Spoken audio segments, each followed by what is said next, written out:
It was a split second, but time seemed to stretch, distort. I was headed to the laundry room, a tower of freshly folded towels in my hands, when Ethan materialized from the bathroom.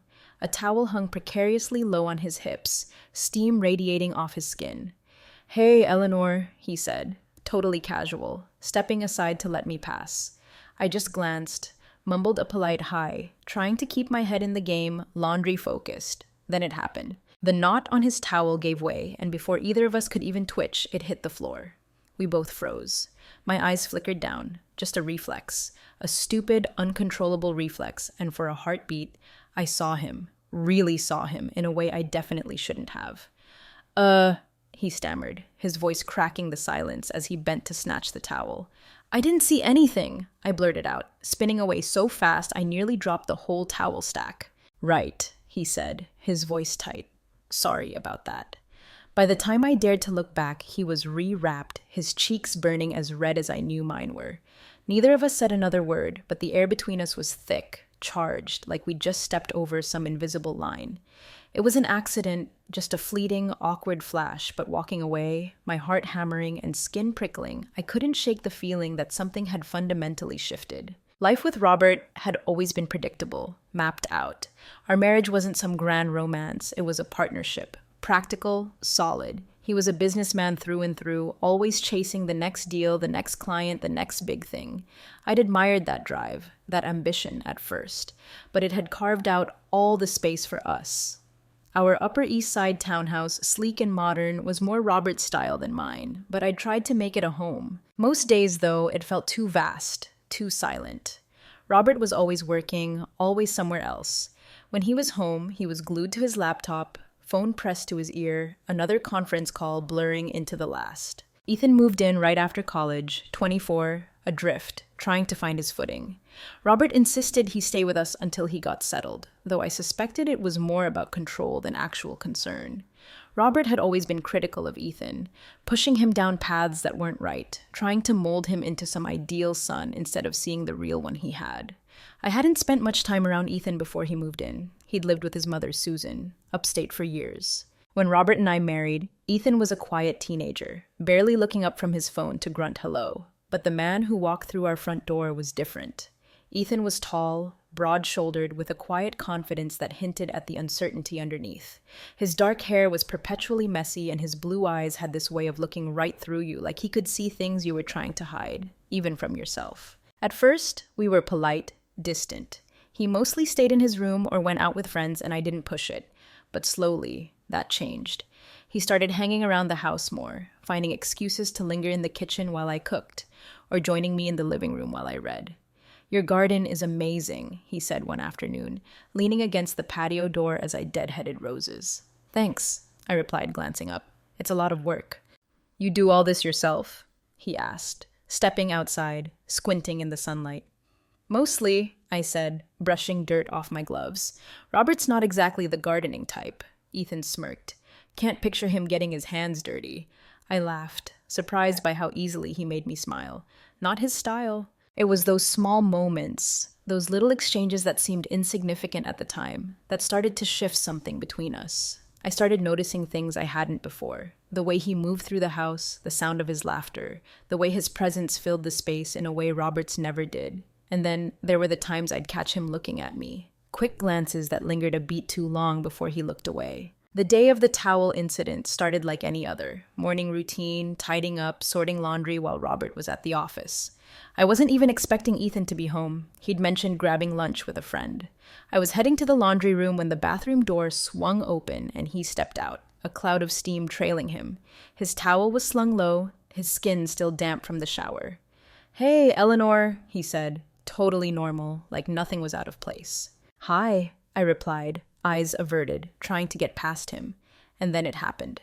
The towel slipped, the knot unraveling, and before either of us could react, it dropped. For a heartbeat, neither of us moved. Ethan froze, eyes wide, and I felt my cheeks flush as the reality of what just happened crashed over me. Sorry, he stammered, bending to grab the towel. "I didn't see anything," I blurted, even though the heat rising in my face screamed otherwise. "Right," he said, his voice strained as he rewrapped the towel. I practically ran. my heart pounding, my thoughts a chaotic mess of embarrassment and something else, something I didn't want to name. For the rest of the day, I couldn't stop replaying that moment in my head. Just an accident, I told myself. A fleeting, awkward moment that meant absolutely nothing. But the charged tension that hung in the air said otherwise. When I saw him later that evening, sprawled on the couch with his laptop, he looked up and gave me a small, tentative smile. I returned it, though my heart did this crazy flutter thing that felt dangerous. We didn't talk about what had happened, but the unspoken awareness between us was impossible to ignore. In the days that followed, the dynamic between us subtly shifted. Our conversations got longer, our glances more frequent. There was a new weight in the air whenever we were alone, a quiet tension neither of us acknowledged, but both of us felt. Robert, of course, remained completely oblivious, too wrapped up in his deals to notice the subtle tremors in the house. But I noticed, and so did Ethan. The towel incident might have been an accident, but its weight lingered in every interaction. Ethan and I had shared more than just an awkward moment. It had ignited something neither of us could name, but both of us could feel. In the days that followed, the tension just intensified. We didn't speak about it, but it was there, in the way his gaze lingered when we passed in the hallway, in the charged silence whenever we found ourselves alone. I told myself it was nothing, a silly infatuation born out of loneliness and too much time spent together. But deep down, I knew better. It happened for the first time one evening. Robert was working late, again, and the townhouse was silent. I was in the kitchen, tidying up after dinner, when Ethan walked in. He leaned against the counter, watching me with an intensity that made my hands tremble slightly. "You don't have to do everything yourself, you know," he said, his voice softer than usual. I glanced at him, forcing a smile. "It keeps me busy." He stepped closer, his expression unreadable. "You're always busy." "Someone has to be," I replied, trying to keep my tone light. Ethan didn't answer right away. Instead, he reached out, taking the dish towel from my hands. His fingers brushed mine, and the contact sent a jolt right through me. "You never let anyone take care of you," he said quietly. His words caught me off guard, and I turned to face him, my chest tightening. "Ethan, But I couldn't finish the sentence. His gaze held mine, steady and unrelenting, and in that moment, everything else just faded away. The first kiss was tentative, a quiet question neither of us dared to speak aloud. His lips brushed mine, soft and hesitant, and for a moment I froze. But then I kissed him back, and the floodgates opened. We pulled apart after a moment, both of us breathing hard. "This is wrong," I whispered, my voice trembling. "I know," he replied, his forehead resting against mine. "But I can't stop." Neither could I. What started as stolen moments in the kitchen quickly spiraled into something neither of us could control. We were careful at first, stealing glances and fleeting touches when no one else was around. But as the weeks went on, the intensity of our connection grew, and so did the risks we were willing to take. One afternoon, while Robert was at some client meeting, Ethan found me in the garden. I was pruning roses, the sun beating down on my back when he appeared behind me. "You're always out here," he said, his voice low. "It's peaceful," I replied, without turning around. Ethan stepped closer, his shadow falling over me. "You're beautiful out here," he said softly. I turned to face him, my breath catching at the way he was looking at me, like I was the only thing in the world that mattered. "Ethan, we shouldn't." But before I could finish, he pulled me into his arms, his lips capturing mine in a kiss that left me breathless. The secrecy of our relationship only amplified its intensity. We found ways to be together without raising suspicion. Quiet moments in the library, whispered conversations in the kitchen, fleeting touches in the garden. Every stolen moment felt like a rebellion against the roles we were supposed to play, a defiance of the rules that bound us. But the risks were always there, lurking in the background. One evening, as we sat in the living room, the sound of Robert's car pulling into the driveway sent a jolt of panic through both of us. "Go!" I whispered, pushing Ethan toward the hallway. He slipped out just as the front door opened, and I quickly composed myself, pretending to read. "Eleanor," Robert said as he walked in, his tone brisk. "Where's Ethan?" "In his room, I think," I replied, forcing a casual smile. Robert frowned but didn't press further, his attention already shifting to his laptop. The cracks in our secret started to show soon after. It began with small things. Robert's puzzled glances when he noticed Ethan and me talking in hushed tones, the way he lingered in doorways as if trying to catch something we weren't saying. Then there was Jake, Ethan's best friend, who had a way of showing up unannounced. "You've been spending a lot of time at home," Jake remarked one afternoon, his tone light but his gaze sharp. Just helping out around the house, Ethan replied smoothly. Jake raised an eyebrow, a faint smirk playing on his lips. Must be nice. The remark seemed innocuous, but the way his eyes flicked between us left me uneasy. The pressure of keeping our secret began to take its toll. One night, as we sat in the library, Ethan reached for my hand, his expression pained. "We can't keep hiding forever," he said. I shook my head, tears pricking at the corners of my eyes. "There's no other way." "There has to be," he insisted. "I'm not going to lose you, Eleanor." The conviction in his voice both comforted and terrified me. Our relationship was a delicate balancing act, one misstep away from disaster. But even as the risks grew, so did my feelings for him. I knew it couldn't last, but I also knew I couldn't let go. Secrets are heavy things, and as much as I tried to keep ours hidden, it began to seep into the cracks of our lives. The weight of what Ethan and I were doing wasn't just emotional, it was practical, tangible, a constant presence in the townhouse. And the closer others got, the more I felt the walls closing in. The first complication came in the form of Jake, Ethan's best friend. Jake had a knack for showing up unannounced, his sharp wit and easy smile masking a subtle nosiness that made me uneasy. He seemed to have a sixth sense for tension, and every time he was in the house, I felt like I was walking on eggshells. One afternoon, I was in the kitchen preparing lunch when Jake wandered in, his usual air of casual charm surrounding him. "Smells good in here," he said, leaning against the counter. "Thank you," I replied, keeping my tone polite. He picked up an apple from the fruit bowl, tossing it in the air before taking a bite. "Ethan's been spending a lot of time at home lately," he remarked, his gaze flicking to me. "He's helping me with some projects," I said, forcing a smile. "Nice of him," Jake said, his tone light but his eyes sharp. "Guess it's good to have some company with Robert gone so much." The comment sent a jolt through me, but I kept my expression neutral. "It's a big house," I replied. "Company is always nice." Jake studied me for a moment longer before grinning. "Well, I hope he's not slacking off too much. Ethan's always been good at finding distractions." I laughed lightly, but the unease in my chest didn't fade. Then there was Tiffany, one of Robert's colleagues, who had taken an unexpected interest in Ethan. Tiffany was everything I wasn't: young, ambitious, and unapologetically bold. She worked closely with Robert, often attending events and meetings with him, and she seemed to delight in making herself part of his world. "Ethan's quite charming, isn't he?" she remarked one evening during a dinner party at our townhouse. I glanced at her, surprised by the comment. "He is," I replied carefully. She sipped her wine, her eyes glinting with amusement. "I think he's wasted sitting around here. Someone like him should be out there making his mark." "I'm sure he'll find his way," I said, my tone clipped. Tiffany leaned closer, lowering her voice. "I can see where he gets it from. You've got quite the presence yourself, Eleanor." Her words sent a chill down my spine, and I excused myself as soon as I could. The pressure of keeping our secret grew with each passing day. Little things began to slip. Glances held too long, touches that lingered, the way Ethan's voice softened when he spoke to me. One evening, as I was tidying up the living room, Robert walked in unexpectedly. "You've been distracted lately," he said, his tone casual but his eyes watchful.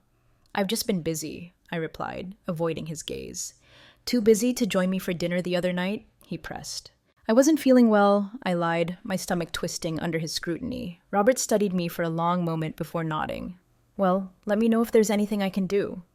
His words seemed kind on the surface, but the edge in his tone left me unsettled. The breaking point came when Jake and Tiffany crossed paths at the townhouse. It was a Saturday afternoon, and I was in the garden pruning roses when I heard their voices drifting from the patio. "Ethan's been spending a lot of time here," Jake was saying, his tone casual but probing. "He's helping out around the house," Tiffany replied, her voice light. "Keeping Eleanor company from what I hear." My heart stopped, and I froze, straining to hear their conversation. "That's interesting," Jake said, his tone shifting slightly. "They do seem close, don't they?" "Don't read too much into it," Tiffany replied with a laugh. "Eleanor's just lonely. Robert's never around." Their words hung in the air, heavy with implication, and I felt a cold sweat break out on my skin. That evening, as Ethan and I sat in the library, I told him about what I'd overheard. "They're starting to notice," I said, my voice trembling. "Let them," Ethan replied, his tone firm. "They don't know anything. They're guessing." "And it's only a matter of time before they figure it out," I said, tears pricking at the corners of my eyes. Ethan took my hand, his gaze steady. We'll deal with it when it happens. I'm not letting them take this away from us. His confidence was reassuring, but the knot of fear in my chest refused to ease. The next week, Robert confronted me. I got a call from Tiffany, he said as he stood in the doorway of our bedroom, his arms crossed. About what? I asked, my heart racing. She said there's been talk about you and Ethan, Robert said, his tone calm but cold. Talk? I repeated, feigning confusion. People are saying you're too close, he said, his eyes narrowing. That's ridiculous, I said quickly. Ethan is your son. I've only ever tried to help him. Robert stepped closer, his gaze piercing. Are you sure about that, Eleanor? My breath caught, but I forced myself to hold his gaze. Yes. The silence between us was suffocating, but eventually Robert nodded. Good, because if I find out otherwise, there will be consequences. His words sent a shiver down my spine, and as he walked away, I felt the weight of his warning settle heavily on my shoulders. The pressure was mounting, and I knew it was only a matter of time before everything came crashing down. Jake's intuition, Tiffany's prying, Robert's suspicion, it all felt like a storm gathering on the horizon, and I wasn't sure if we could survive it. But even as the risks grew, so did my feelings for Ethan, and no matter how dangerous it became, I couldn't bring myself to let him go. By the time the storm finally broke, I could feel it brewing in every corner of the townhouse. The tension was unbearable, thick enough to suffocate. It wasn't just the glances Robert was starting to cast my way, or the subtle, loaded remarks from Tiffany and Jake. It was the way Ethan and I were fraying under the pressure. Secrets like ours don't stay hidden for long. It started with Robert's sudden interest in being home. He began coming home earlier than usual, often appearing in the kitchen or living room at odd hours, claiming he wanted to spend more time with his family. But his presence wasn't warm or comforting. It was calculated. I could feel his eyes on me, watching for cracks in my composure, waiting for me to slip. One evening, as I was setting the table for dinner, Robert walked in and leaned against the counter. Ethan hasn't been around much today, he remarked, his tone casual but probing.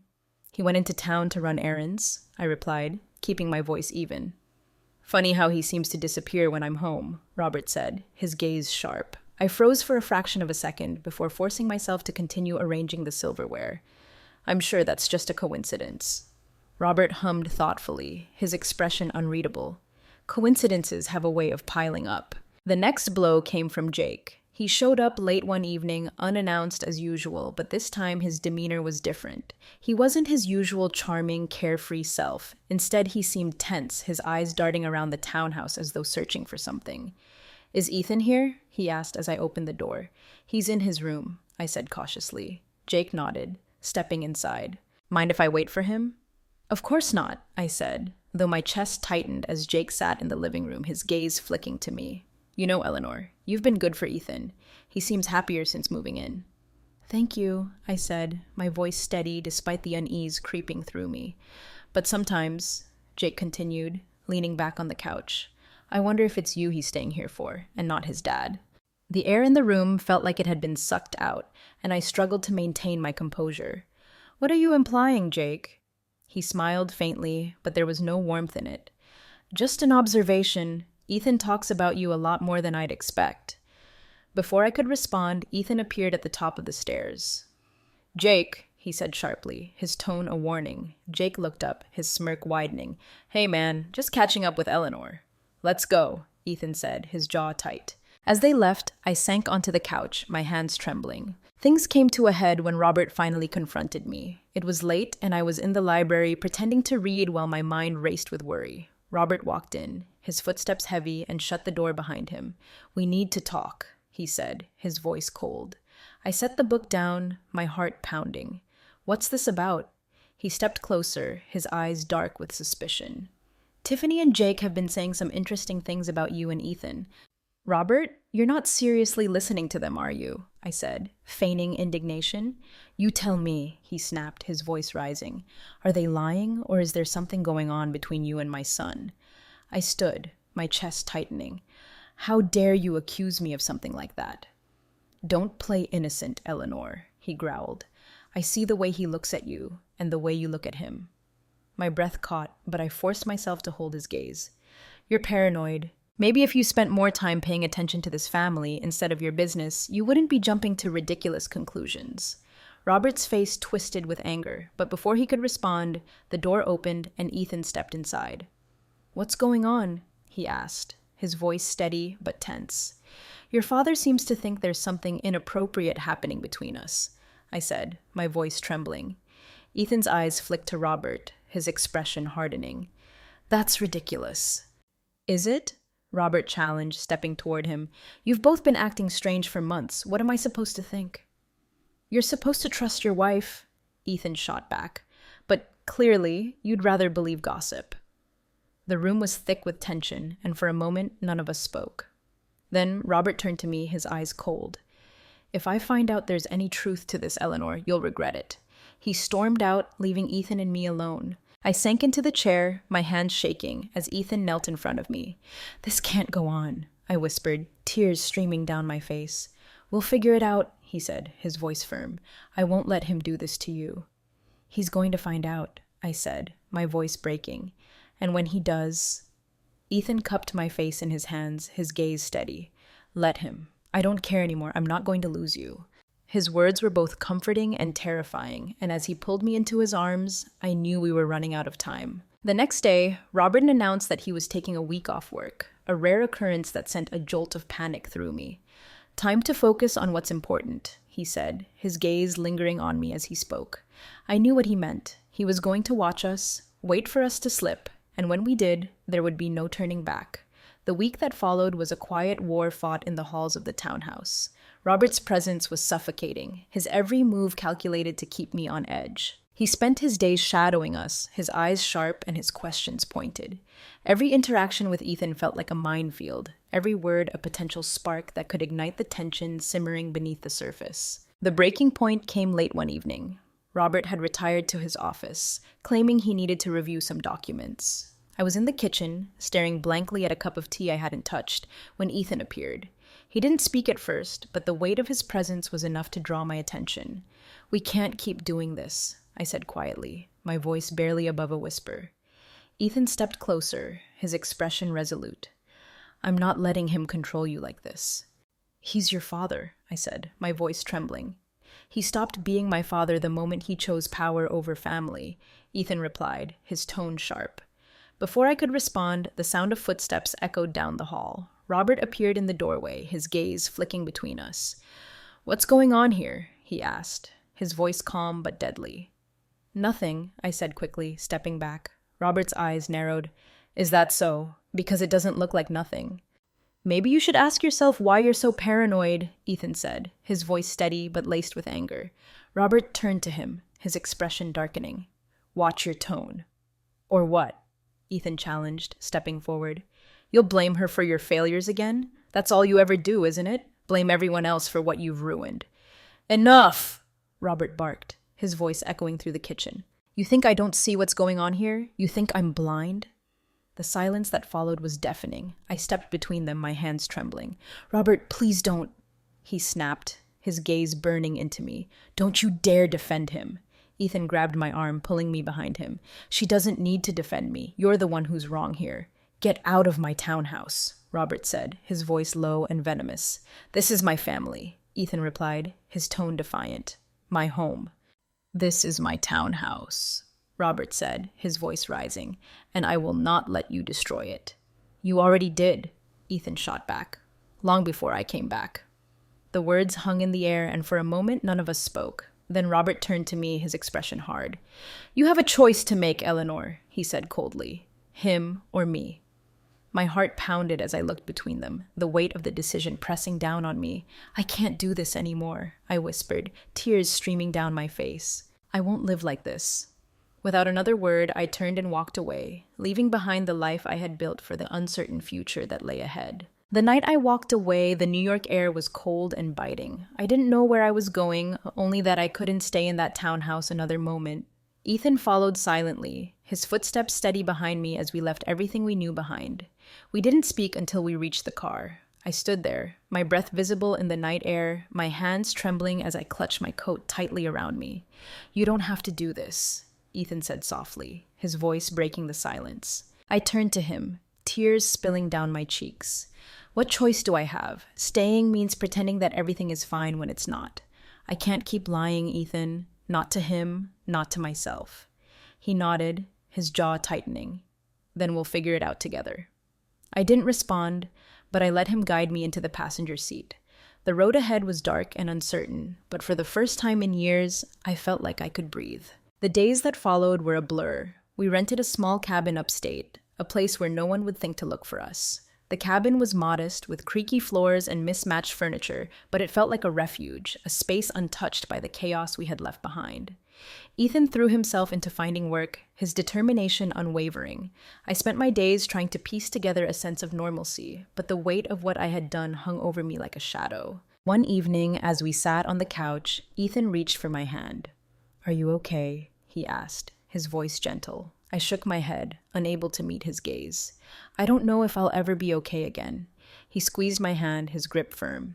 "You will be. We both will." But the world doesn't let go of scandals so easily. A week after we left, my phone buzzed with messages and missed calls. The headlines were brutal. Upper East Side tycoon's wife abandons family townhouse amid rumors of affair with stepson. Robert's statement to the press was cold and calculated. "I am focusing on moving forward," he had said, his tone heavy with implied betrayal. I stared at the article, my heart sinking. No matter how far we ran, the world would never forget what we had done. Ethan found me on the porch later that evening, the tablet with the article still in my lap. "You can't let them control you," he said firmly, sitting beside me. "It's not just about me," I replied, my voice trembling. "It's about you too. They'll never stop judging us." "Let them," he said, his gaze steady. "They don't matter. What matters is what we have." I looked at him, his face lit by the soft glow of the porch light, and for the first time I let myself believe that he might be right. As the weeks turned into months, we began to carve out a new life. It wasn't easy. The whispers followed us wherever we went, and there were days when the guilt threatened to consume me. But Ethan was always there, his presence a constant reminder that I wasn't alone. One evening, as we sat by the fire, he looked at me and smiled. "I don't regret it," he said simply. "Regret what?" I asked, though I already knew. "Any of it," he replied. "Leaving, fighting, choosing you." I smiled faintly, the weight on my chest lifting just a little. "I don't either."